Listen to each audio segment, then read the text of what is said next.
Welcome back to Gooner Fanzine TV. I'm Toby Miles. Just got done watching Liverpool versus Arsenal. 3-1 in the end, 2 goals from Salah, 1 header from Matip and a late consolation from Torreira. Really underwhelming and frustrating one for Arsenal fans. Lots of positives, but in the end they did get beaten, by the European champions. And there is a gulf in class between City, Liverpool and the rest of the top 6, and I think that really showed today. Although there were lots of positives, I think Emery set up well, and I'll get into the other positives later.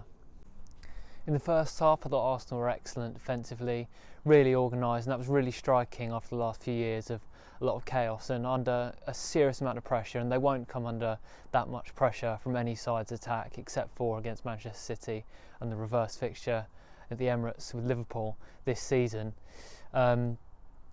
Really strong defensive display there, and on the counter-attack they looked pretty good. Pepe was lightning quick and actually turned Van Dijk at one point, but Van Dijk ended up getting back to him. Obviously lacked a bit of finishing end products in that first half, and they were unlucky from that corner, but I thought it was an excellent first half. And then the second half just started horribly with just an unforgivable Luiz mistake, and then obviously 2 more goals from Salah. Fantastic solo goal from him. There's not too much you can do. Obviously Luiz's positioning was a bit poor, and Torreira got one back at the end. I thought he should have started actually really over Xhaka, who I thought was a little bit ineffective in that game. Arsenal were inviting a lot of pressure in the first half, and they were at fault for a lot of it, and that gets me into talking about individual players. Ceballos was a real low light, and he gave the ball away far too many times and just looked ineffective. I thought he started the game with a lot of confidence in a way. Obviously fantastic against Burnley, and you would have a lot of confidence, but he just didn't seem to have it, and was sort of surprised, seemed to be surprised himself that he was getting caught out, and hauled off in the second half after about 60 minutes. Really disappointing. I mean, I'm sure he'll be back, and I'm sure he'll be back to his best, but hopefully this doesn't mean he's not up to it in the big games. But obviously after, he's only started 2 games, so a lot still to come from him, and I wouldn't be too downhearted about his performance. Luiz, obviously from Chelsea, you knew what he's about. Really, really organised, and I thought he was essential in that back line in the first half, but second half, obviously right at the start, set the tone for the second half really with just a really rash, just pointless shirt pull, and conceded the penalty. And it's what you expect from Luiz. I mean, I gave him a 6 in my player ratings because he was absolutely fantastic in the first half, and you can't take away that, but in the end he cost Arsenal 2 goals and ended up being a real low light.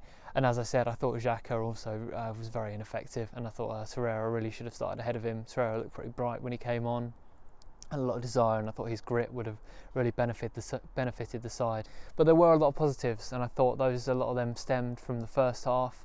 And number 1 for me was Sokratis. I gave him an 8 out of 10 in my player ratings. I thought he was solid all game, didn't really put a foot wrong. Obviously he was kind of marking Matip for the corner from the header, but it wasn't too much you can do about that. Matip's very good from corners, absolutely towering.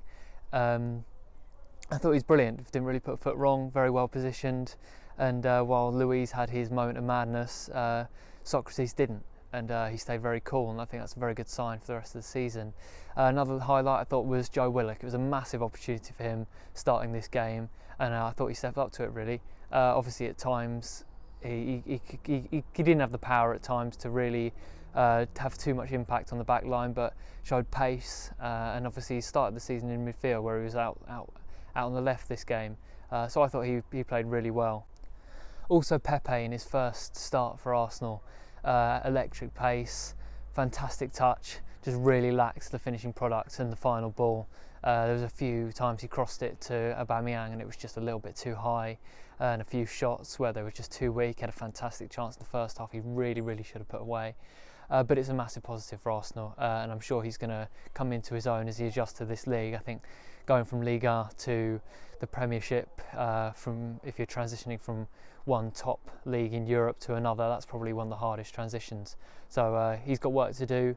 fitness still to do. I think he wilted a little bit in the second half, but he was a real highlight and he showed a lot of desire in the game, so I was really impressed. And also Leno, he won't be talked about much because he did concede 3 goals, but he couldn't really do anything about those goals, and I thought he looked really composed. Had to come out of his box a couple of times and he looked really really comfortable.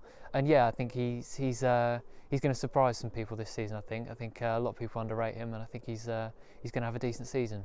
With all those defensive positives, particularly from the first half, you also got to remember that Arsenal have got Hector Bellerin and Kieran Tierney still to come back to full fitness and to the starting 11. Also, Rob Holding is still making his progress back to full training, and he's be good to have him as competition, keep Luiz and Sokratis on their toes. And I think Emery set up well today.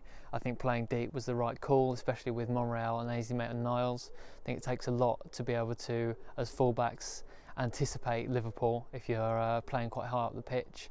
And I thought that was the right call, and to play on the counter-attack as well. And I think it could have come off. Obviously, had a few chances with Aubameyang and Pepe in the first half, and if those had gone in, it could have been a very different game. And as Pepe beds in, I'm sure he'll put more of them away. So I think it was the right setup from Emery, and he left himself some options on the bench as well to bring Torreira on if he needed to shut out the game, and also to bring Lacazette and Nelson on if he needed to push forward. But obviously it wasn't to be. Got quite unfortunate, some lapses, but I think a lot of positives going forward for the season, and obviously there won't be a much harder test for the rest of the season. In the next game, Arsenal have got Spurs, which won't be nearly as hard a task as Liverpool. And they leaked 30 shots to City the other week, and I think Arsenal will carve out opportunities for themselves as well, and they won't test the back line quite as much, and I think it will be a game where Arsenal can really surprise. And it's another really important one. I think a win against the top 6 side is needed at the minute, and a win against Tottenham would be fantastic for the club and a real boost. There's obviously already a very positive atmosphere around the stadium and around Arsenal. Obviously a lot of Arsenal fans stayed despite being 3-0 down. I think almost all of the travelling support stayed, which in the past when Arsenal have gone to Liverpool and there's been no hope, and obviously it's not been a happy stomping ground, Anfield. In recent times all the supporters have stayed pretty much and cheered the team right to the end, which is great to see. And I think there's a lot of positivity around Arsenal, and a win against North London rivals would be absolutely brilliant at this point in the season and could really push forward.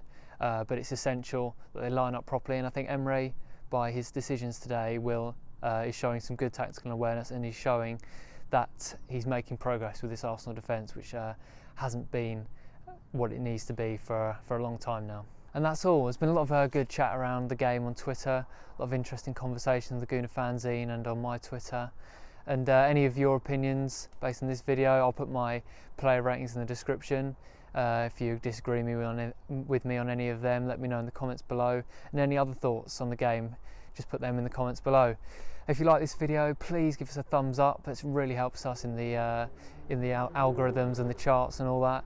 And also subscribe. Lots more to come. Interviews, podcasts. We've got an interview lined up with Sokratis, which would be fantastic. Speaking to the former club captain.